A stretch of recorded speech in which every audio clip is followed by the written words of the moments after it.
Tem uma confusão que eu vejo acontecer o tempo todo, com alunos iniciantes, com cantores experientes, até com professores de canto.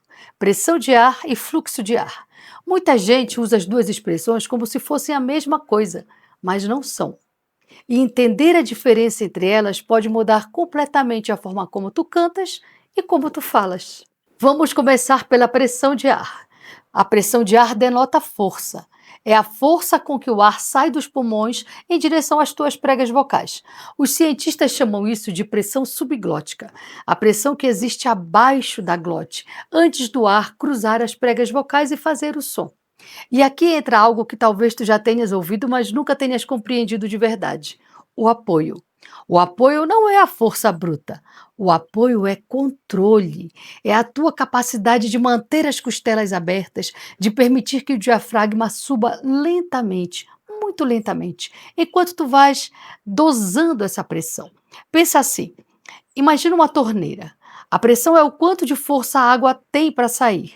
Agora imagina que tu tens uma válvula que tu controlas essa força. Essa válvula na tua voz é o apoio, é a musculatura respiratória trabalhando com inteligência, não com tensão. Segundo o Ingo Titze, um dos maiores pesquisadores da voz no mundo, o suporte respiratório atua como um amortecedor. Quando a pressão subglótica está calibrada, as pregas vocais vibram com eficiência e sem sobrecarga. Quando a pressão é excessiva, aí vem o esforço, a fadiga, a rouquidão. Então, pressão de ar é a força e o apoio é o que governa essa força. Agora, o fluxo de ar. O fluxo é diferente. O fluxo de ar é a quantidade de ar que tu deixas passar pelas tuas pregas vocais. E aqui está o ponto que muda tudo. Tu podes ter a mesma pressão e obter fluxos completamente diferentes, dependendo do quanto de resistência tu colocas nas tuas pregas vocais. Quando as pregas vocais se fecham mais firmemente, elas deixam passar menos ar. O fluxo diminui. O som fica mais denso, encorpado, com mais presença, mais brilhante. Quando as pregas vocais ficam mais relaxadas, mais abertas, o ar passa com mais liberdade, o fluxo aumenta, o som fica mais arejado, mais suave, mais soproso, soprado. Isso tem um nome técnico: modos de fonação. Voz comprimida, voz modal, voz soprosa, tudo isso são ajustes no fluxo de ar, medidos pela musculatura laríngea. Pensa assim: pressão é a força do vento, fluxo é o quanto desse vento tu deixas entrar pela janela. E quem controla a janela são as tuas pregas vocais, respondendo à intenção, à emoção, ao som que tu queres criar para aquela interpretação. E então, qual é o segredo? O segredo é o equilíbrio entre os dois.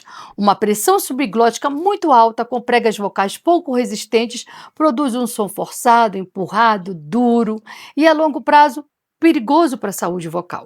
Uma pressão baixa, com pregas vocais muito tensas, produz um som apertado, estrangulado, aquela sensação de esforço na garganta que tu reconheces quando a voz cansa rápido.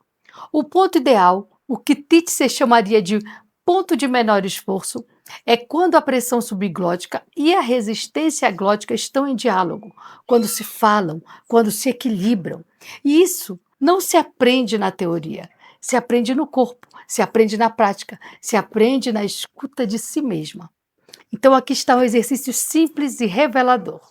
Primeiro faz um som de S longo, mantém por 10 segundos.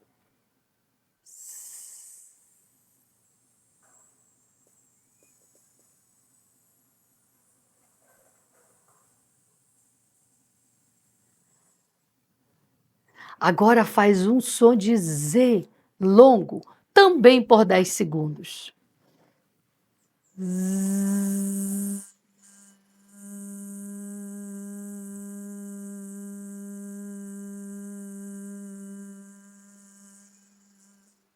Percebeste a diferença? O S trabalha o fluxo de ar puro, sem som, sem vibração das pregas vocais. Tu estás controlando a saída do ar, calibrando a pressão, mas as pregas vocais não vibram. O segundo adiciona a vibração. As pregas vocais entram em cena. E aqui tu começas a sentir na laringe o que é equilibrar pressão e fluxo ao mesmo tempo. Se o Z ficou tenso, apertado, zzz, a pressão estava alta demais ou as pregas estavam rígidas demais. Se o Z ficou soprado, sem corpo, zzz, não dá nem para entender, as pregas não estavam oferecendo resistência suficiente. O som ideal do Z é rico, vibrante, sem esforço.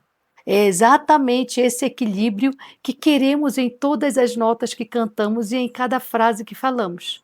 Pratica isso 10 vezes, escuta, compara e vai ajustando. Se este vídeo faz sentido para ti e tu queres ir mais fundo, tenho 3 caminhos para te oferecer. O primeiro é o curso Desperte Sua Voz. É o programa completo que criei ao longo de 26 anos de docência, do início ao florescimento. Lá, a pressão de ar e o fluxo de ar não ficam só na teoria. Tu sentes, treinas e integras. O segundo é o protocolo ritual vocal, um pacote de áudios que criei para aquecimento e desaquecimento vocal, tanto para a voz cantada quanto para a voz falada. É o que uso antes de qualquer apresentação e ensino. E o terceiro é o meu livro Voz Integral, a voz como expressão do invisível, lançado pela editora Teosófica. Tudo que aparece neste canal tem sua morada completa ali, com profundidade filosófica, científica e espiritual. Os links para os 3 estão na descrição desse vídeo. A voz não precisa de força, precisa de equilíbrio, pressão e fluxo, controle e liberdade, apoio e soltura. É esse diálogo invisível que acontece em cada nota, em cada palavra que tu emites. Aprende a ouvir esse diálogo. Aprende a afinares a conversa interna entre o teu ar e a tua laringe. É aí que a voz se torna instrumento de verdade. Há uma coisa importante: te inscreve no canal, ativa o sininho, curte, compartilha, que eu te espero aqui no próximo vídeo. Tu estás no canal Voz Integral, a voz como expressão do invisível.